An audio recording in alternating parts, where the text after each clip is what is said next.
नमस्कार, बहुत स्वागत है आपका हमारे छत्तीसगढ़ के इस खास बुलेटिन में। खबरों के साथ मैं हूं रीनू। सबसे पहले बात करेंगे रायपुर से बड़ी खबर की।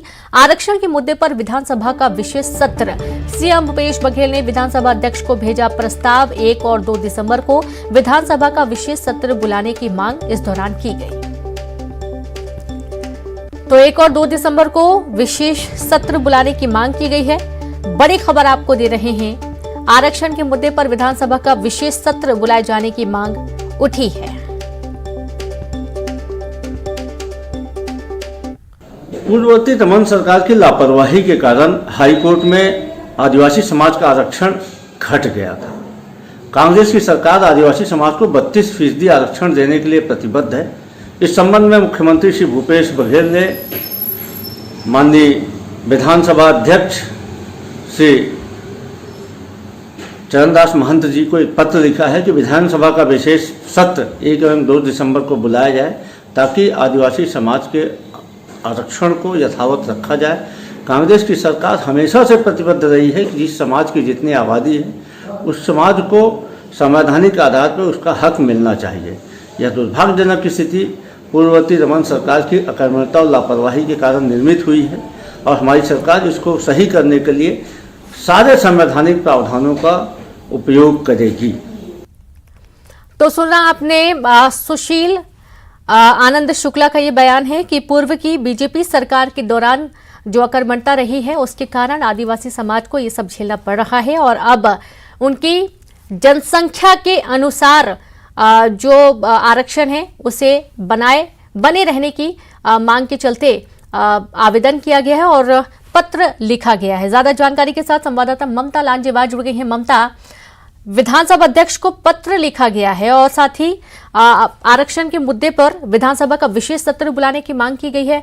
पूरी जानकारी विस्तार से बताएं।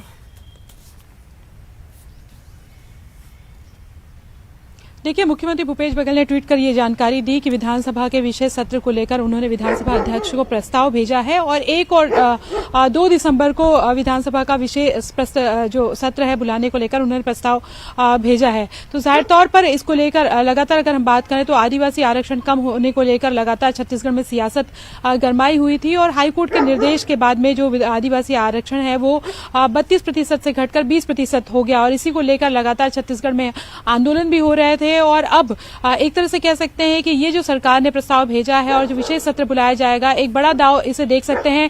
उपचुनाव को लेकर भानु प्रतापपुर में अभी उपचुनाव होने वाले हैं और जाहिर तौर पर वहां पर अगर समीकरण देखा जाए, जो आदिवासी वोटर्स और जनसंख्या का समीकरण देखा जाए, कहीं न कहीं लगातार जो प्रोटेस्ट हो रहे थे वो जो है इस पर इफेक्ट भी डाल सकते थे और सरकार लगातार कह रही थी कि अपनी आश्वासन दे रही थी, चाहे वो सर्व आदिवासी समाज के लोग हों या आदिवासी समाज के अलग अलग वर्ग जो प्रोटेस्ट कर रहे थे कि सरकार जो है वो आरक्षण कम होने नहीं देगी और इसको लेकर जो भी तैयारियां जो भी कदम उठाए जाने हैं वो कदम उठाएंगे। सुप्रीम कोर्ट में भी राज्य सरकार की तरफ से 3 देश के बड़े वकील जो है वो लड़ाई लड़ रहे हैं। अब देखना यह है विशेष सत्र बुलाने का जो प्रस्ताव दिया गया है उसके बाद में विधानसभा सचिवालय की तरफ से जो है वो राजभवन सूचित किया जाएगा, वहां से जो है वो अधिसूचना जारी होगी और 1 और या 2 दिसंबर को जो है ये विशेष सत्र बुलाया जाएगा। इस विशेष सत्र में दोनों ही जो चाहे हम बात करें कांग्रेस, बीजेपी और अन्य जो पार्टी के जो विधायक हैं वो जो है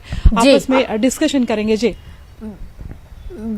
बिल्कुल, बीजेपी से अनुराग अग्रवाल जी और धनंजय जी हमारे साथ कांग्रेस से जुड़ गए। तो सबसे पहले तो धनंजय जी आपके पास आते हैं। सीएम भूपेश बघेल ने पत्र लिखा है, अनुरोध किया है कि 1 और 2 दिसंबर को विशेष सत्र बुलाया जाए और इसके चलते विधानसभा अध्यक्ष को पत्र लिखा गया है। यह आरोप लगाया गया, अभी हाल ही में हम सुन रहे थे सुशील आनंद शुक्ला का जो बयान है कि पिछली सरकार की अकर्मण्यता के चलते ये स्थितियां बनी हैं कि आदिवासी समाज को इतना परेशान होना पड़ रहा है अपने हक के लिए। निश्चित तौर पर देखेंगे, पूर्व की रमन सरकार ने जब 32% आरक्षण लागू किया उस दौरान देखेंगे कि जो एसटी वर्ग को आरक्षण मिलता था उसमें कटौती करने का काम किया था जी। 2 वर्गों के बीच पर एक विवाद उत्पन्न किया गया क्योंकि रमन सिंह की सरकार और भारतीय जनता पार्टी का तो एजेंडा है ना कि आरक्षण खत्म होनी चाहिए।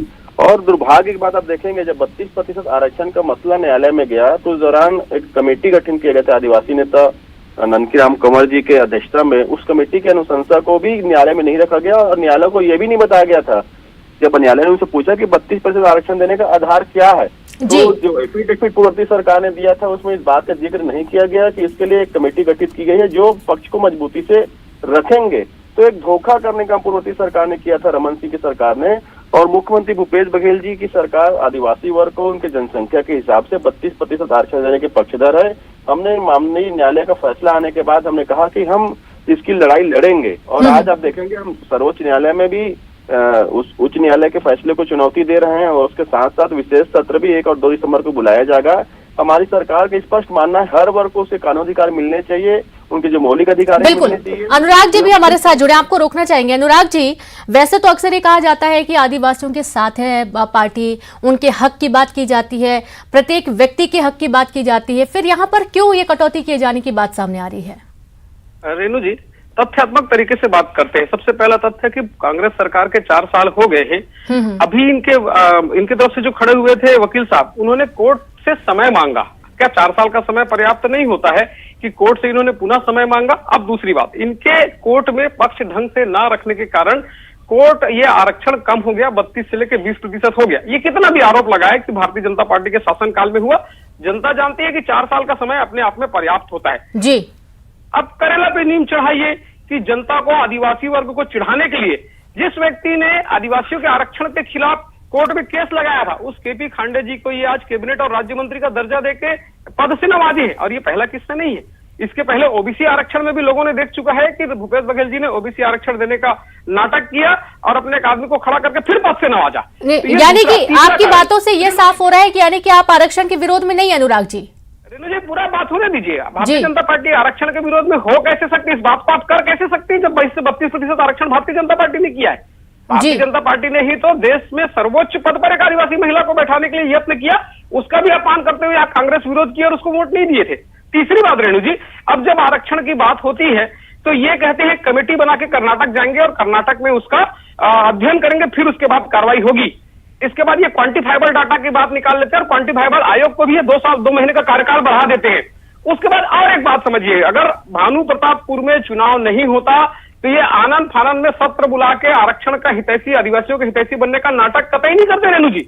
अभी तो इनके सामने मजबूरी आ गई है कि भानु प्रतापपुर में चुनाव है, आज फिर छत्तीसगढ़ में पूरी जगह चक्का जाम है। इसके पहले सर्व आदिवासी समाज ने सारे आदिवासी क्षेत्रों में चक्का जाम किया। जब ये नृत्य महोत्सव मना रहे थे तो सर्व आदिवासी समाज ने लिख कर दिया कि नृत्य महोत्सव बंद करिए, हमें हमारा हक दीजिए, परंतु ये आदिवासियों के आंसुओं पे नाच गाना करते रहे।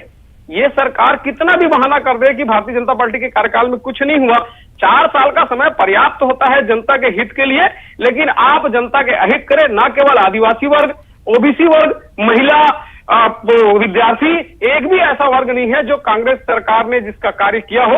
और इसके तो असंतुष्टि का परिणाम देखिए कि धरना स्थल इतना बड़ा जाम हो गया है लगातार सालों साल से कि ये धरना स्थल शहर से बाहर ले जाने की मांग कर रहे हैं क्योंकि धरना स्थल छोटा पड़ रहा है।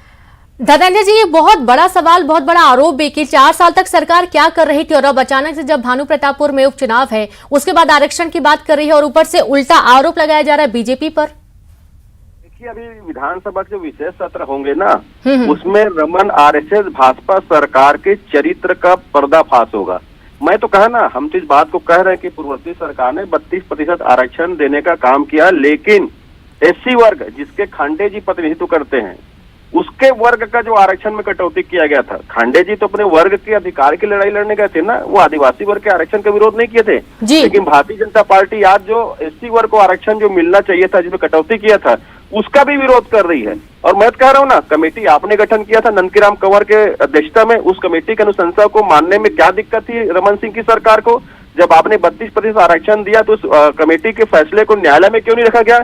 प्राथमिक तौर पर जब रमन सरकार ने न्यायालय में एफिडेविट दिया, उसमें इस बात का जिक्र क्यों नहीं किया कि 32% आरक्षण देने के लिए हमने कमेटी गठन किया, जो पक्ष यहाँ पे रखेंगे? तो पूरी तरीका से भारतीय जनता पार्टी पर्दाफाश हो गई। अच्छा, और 4 सालों से सत्ता में आप है सर, तो 4 सालों से अभी तक क्यों सोए हुए थे इस मामले को लेकर? बहुत अच्छा सवाल आपने पूछा है। जब हमारी सरकार ने नंदकीराम कंवर कमेटी की रिपोर्ट को न्यायालय में रखा तो न्यायालय ने कहा कि पूर्व में जब एफिडेविट दिया गया है कि 32% आरक्षण के विषय पर पक्ष रखने के लिए, उसमें इस कमेटी का जिक्र नहीं है। अच्छा। एफिडेविट किसने दिया था? पूर्ववर्ती सरकार ने दिया था ना, आपने जिक्र क्यों नहीं किया एफिडेविट पर? इसीलिए वो फैसला उसके खिलाफ गया, इसको मानने से इनकार कर दिया है। और मैं तो कह रहा हूँ ना, आप भारतीय जनता पार्टी कहती है कि राष्ट्रपति महोदय जी के खिलाफ हमने काम किया तो भारतीय जनता पार्टी घोषणा करे। कांग्रेस पार्टी तो भानु प्रतापपुर के उपचुनाव में आदिवासी को प्रत्याशी बनाएगी, या भारतीय जनता पार्टी उस आदिवासी प्रत्याशी के खिलाफ प्रत्याशी नहीं खड़े करेगी, घोषणा कर दे यहाँ पे, तो समझ में आ जाएगा। मतलब आदिवासियों के जो हित को बाधित करने का रमन सिंह की सरकार ने किया है, आज भावनात्मक रूप से अपने उस पाप से नहीं बच सकते हैं जी। अब ये पूरी स्थिति तो विशेष सत्र के दौरान ही साफ हो पाएगी कि आखिरकार कुल और क्या यहाँ पर तथ्य सामने निकल कर आते हैं। बहुत शुक्रिया आप दोनों का हमसे जुड़ने के लिए, तमाम बातचीत के लिए, और ममता आपका भी बहुत शुक्रिया जानकारी साझा करने के लिए। अगली खबर, हिमाचल के रण में मुख्यमंत्री भूपेश बघेल आज कई चुनावी सभाओं को संबोधित करेंगे। सीएम राष्ट्रीय अध्यक्ष मल्लिकार्जुन खड़गे के साथ करेंगे प्रचार। शिमला के बनूटी और नालागढ़ के पंझेरा में चुनावी सभा करेंगे। कल थम जाएगा प्रचार का शोर। 12 नवंबर को हिमाचल में मतदान होना है। तो हिमाचल के रण में मुख्यमंत्री भूपेश बघेल सीनियर ऑब्जर्वर हैं, स्टार प्रचारक हैं। राष्ट्रीय अध्यक्ष मल्लिकार्जुन खड़गे के साथ वे प्रचार करेंगे। शिमला के बनूटी और नालागढ़ के पंझेरा में चुनावी सभा को संबोधित करेंगे। कल थम जाएगा प्रचार का शोर। 12 नवंबर को हिमाचल में मतदान होना है। खबर रायपुर से, आदिवासी आरक्षण में कटौती का मामला। आदिवासी आरक्षण 32% से 20% होने पर विरोध प्रदर्शन। आज बीजेपी का प्रदेश स्तरीय चक्का जाम होना है, जहां बीजेपी एसटी मोर्चा करेगी चक्का जाम। आज जिला मुख्यालय में चक्का जाम किया जाना है। बीजेपी आदिवासी नेताओं के नेतृत्व में होगा विरोध प्रदर्शन। नंद कुमार साय को रायपुर की जिम्मेदारी दी गई है। जशपुर में विष्णुदेव साय, नारायणपुर की में केदार कश्यप, कोंडागांव में लता उसेंडी, बीजापुर में महेश गागड़ा, अंबिकापुर में कमल भान सिंह, सूरजपुर में राम सेवक पैकुरा, कोरबा में ननकी राम कंवर, गरियाबंद में डमरूधर पुजारी, धमतरी में विकास मरकाम के नेतृत्व में होगा चक्का जाम।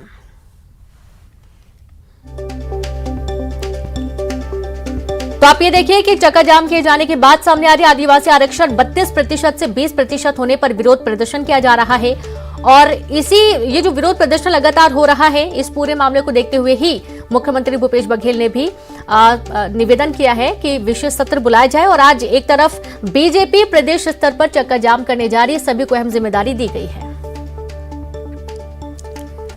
खबर कांकेर से, भानु प्रतापपुर उपचुनाव की तैयारियां तेज। बीजेपी के पर्यवेक्षक आज पहुंचेंगे भानु प्रतापपुर। बीजेपी उम्मीदवार के लिए होगी रायशुमारी। पार्टी ने 4 पर्यवेक्षक किए हैं नियुक्त। राम विचार नेताम शिवरतन शर्मा है ऑब्जर्वर। संतोष पांडे, रंजना साहू भी बनाए गए ऑब्जर्वर। 10 नवंबर से शुरू हो रहा नामांकन। तो खबर कांकेर से है, भानु प्रतापपुर उपचुनाव की तैयारियां तेज हो चुकी हैं। बीजेपी के पर्यवेक्षक आज भानु प्रतापपुर पहुंचेंगे। बीजेपी उम्मीदवार के लिए होगी रायशुमारी।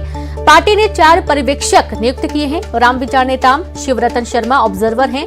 संतोष पांडे, रंजना साहू भी ऑब्जर्वर बनाए गए हैं। 10 नवंबर से शुरू हो रहा नामांकन। और अब रायगढ़ से बड़ी खबर, आईटी की बड़ी कार्रवाई, जहां कोयला और स्पंज आयरन कारोबारी के यहां आईटी ने दबिश दी। एनआर ग्रुप के मालिक संजय अग्रवाल के घर और फैक्ट्री पर छापा पड़ा। संजय अग्रवाल के सीए गोपाल शर्मा के यहां भी दबिश दी गई। सुबह 5 बजे से चल रही आईटी की कार्रवाई। आईटी के अधिकारी खंगाल रहे फाइल और ई डिवाइस।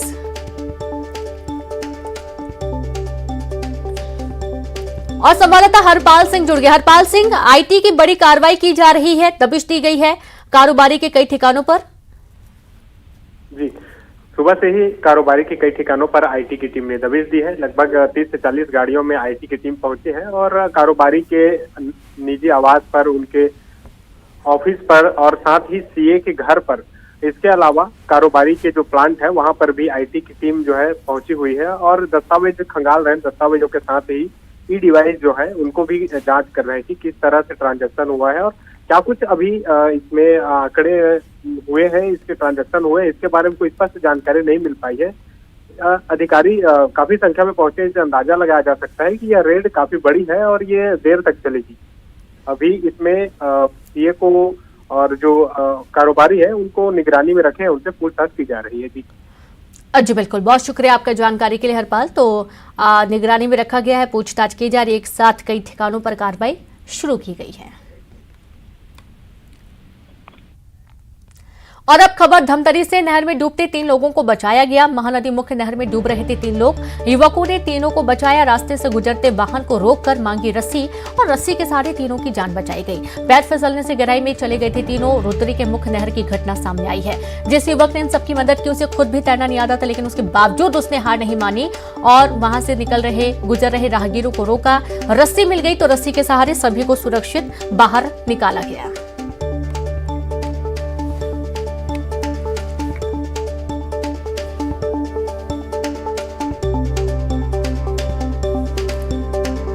तो नहर में डूबते 3 लोगों को बचाया गया। महानदी मुख्य नहर में डूब रहे थे तीनों लोग, जिन्हें रस्सी के सहारे सकुशल बाहर निकाल लिया गया।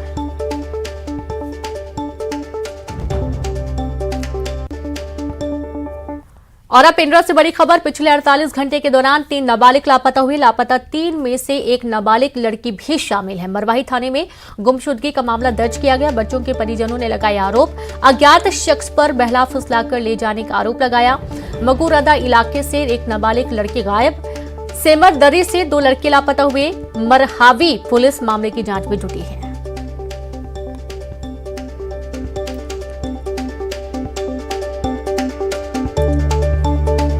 तो पिछले 48 घंटे के दौरान 3 नाबालिग लापता हो गए।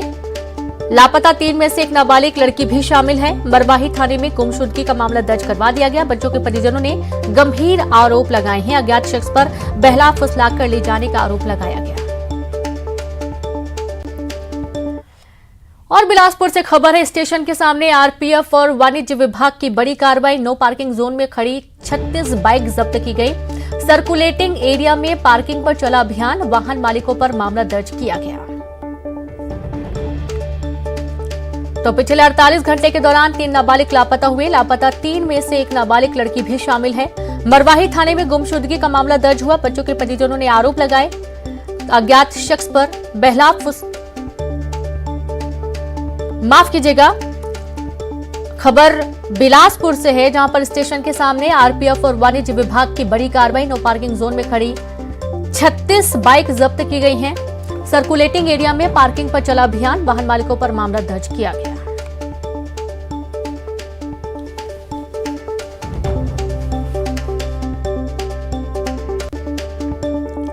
और अब अंबिकापुर से बड़ी खबर। अतिक्रमण पर चला बुलडोजर। निगम अमला और पुलिस ने कार्रवाई की। नो वेंडिंग जोन में लगाए ठेले गुमटी हटाए गए।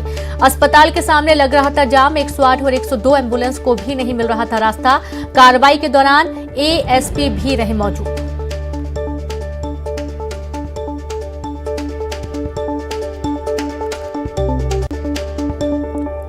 और अब खबर बालोद से है। 3 मवेशी तस्कर चढ़े पुलिस के हत्थे। मवेशी तस्करी करते 3 तस्कर पकड़ाए गए। धमतरी से बालोद के रास्ते महाराष्ट्र ले जा रहे थे मवेशी।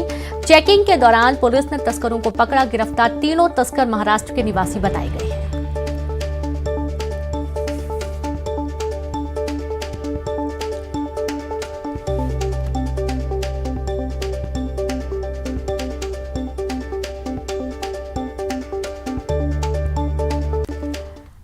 और अब बलौदा बाजार से खबर है। ढाबा संचालकों पर पुलिस की कार्रवाई। ढाबा पर अवैध शराब के कारोबार पर शिकंजा कसा गया। कसडोल इलाके में 2 ढाबा संचालक पर कार्रवाई हुई।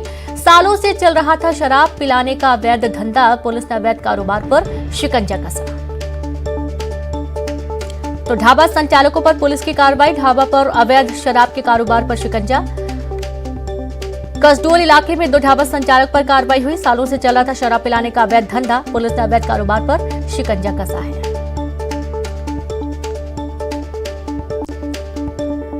और रायगढ़ में एक बड़ा बस हादसा मामला सामने आया है। आरोपी बस ड्राइवर गिरफ्तार कर लिया गया। अमरीडीह के पास कल पलटी थी बस। हादसे में 3 लोगों की जान चली गई थी। 3 बाइक सवारों को टक्कर मारकर पलटी थी बस। तो रायगढ़ में बस हादसा सामने आया। आरोपी बस ड्राइवर गिरफ्तार कर लिया गया है। कल का ये पूरा मामला है, जब अमरीडीह के पास कल पलटी थी बाइक। हादसे में 3 लोगों की मौत हो गई थी। 3 बाइक सवारों को टक्कर मारकर पलटी थी बस।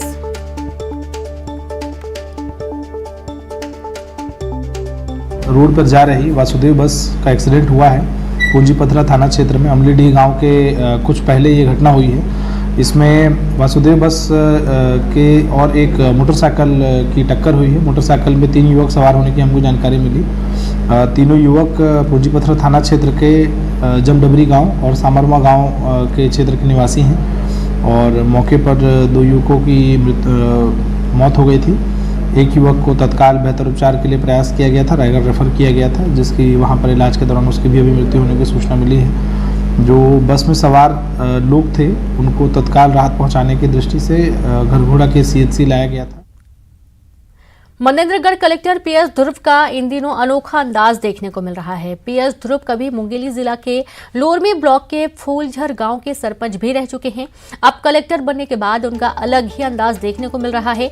दौरे पर निकले PS ध्रुव कहीं सड़क की खुदाई करते दिख रहे हैं तो कहीं धान की कटाई करते। दरअसल सरकारी योजनाएं धरातल पर किस तरह से उतारी जा रही हैं, उसका जायजा लेने के लिए ध्रुव ने खड़गवा तहसील का दौरा किया। इस बीच धान काट रहे किसानों से उन्होंने मुलाकात की। समस्याओं, न्यूनतम समर्थन मूल्य, फसल बिक्री में होने वाली परेशानियों के बारे में बातचीत की।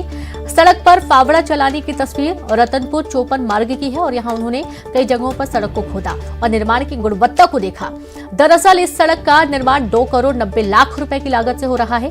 कलेक्टर ने अधिकारियों को मानकों का ध्यान रखते हुए निर्माण करवाने और इसे जल्द पूरा कराने के निर्देश दिए हैं।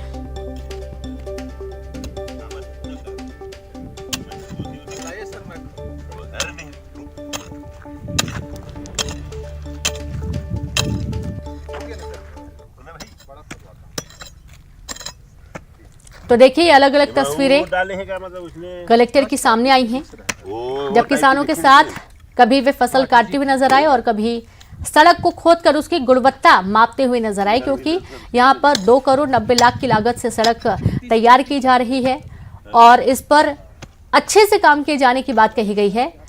तो वहीं सड़क का भी जायजा लेते हुए कलेक्टर साहब नजर आए, हाथों में फावड़ा लिया और खुद सड़क को खोदकर उन्होंने गुणवत्ता की जांच की। मतदाता सूची में नाम जुड़वाने के लिए युवाओं को जागरूक करने के लिए रायपुर में साइकिल रैली निकाली गई। पैडल फॉर पार्टिसिपेटिव इलेक्शंस की थीम पर आयोजित यह साइकिल रैली राजधानी के तेलीबांधा तालाब से शुरू हुई, जो घड़ी चौक पहुंची और वहां से वापस तेलीबांधा तालाब पहुंची। रैली में बड़ी संख्या में लोग शामिल हुए। आज से मतदाता सूची में नाम जुड़वाने के साथ ही इसके विशेष संक्षिप्त पुनरीक्षण की शुरुआत भी हो रही है।